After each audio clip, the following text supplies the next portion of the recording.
Hi guys! Sagutin ko lang itong nag-comment sa akin na wala na daw akong ginawa kundi magpaganda.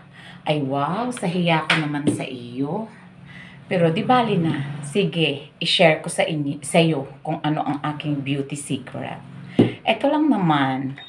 Okay, so sa cream, ito yung aking binibenta. Mura lang siya, sunscreen. Ayan, after kong maligo, naglalagay ako nito bago pumasok. At syempre, sa aking kilikili, ito din.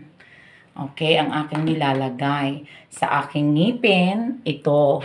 Yung teeth whitening foam toothpaste.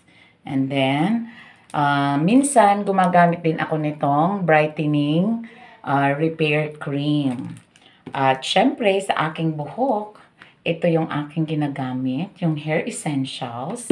At sa aking lotion, ito lang yon. Ayan, kaunti na lang. Paubos na. Naghihingalo na. At syempre, para ako'y maging mabango, ito yung aking ginagamit. Yung sa Tupperware lang yan ng mga body mist. At sa aking lipstick, hindi ako nagli-lipstick. Ito lang yun. Magic Lip Serum. And lastly, dahil medyo may edad na tayo, ayan, sumasakit-sakit ng ating mga kalamnan. Ito lang yung aking ginagamit pang massage. Mabango siya.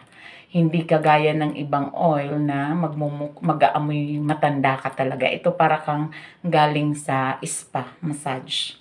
Massage spa. Kasi mabango siya. Wala lang siyang anghang. Pero nakakatanggal din ng sakit ng katawan. Yun lang guys. Baka gusto mo rin na maging kagaya ko na sinasabi nyo na wala nang ginawa kundi magpaganda. Pasensya na. Sino ba naman ang ayaw ng makita mong iyong sarili ng medyo maayos, 'di ba? So, bye!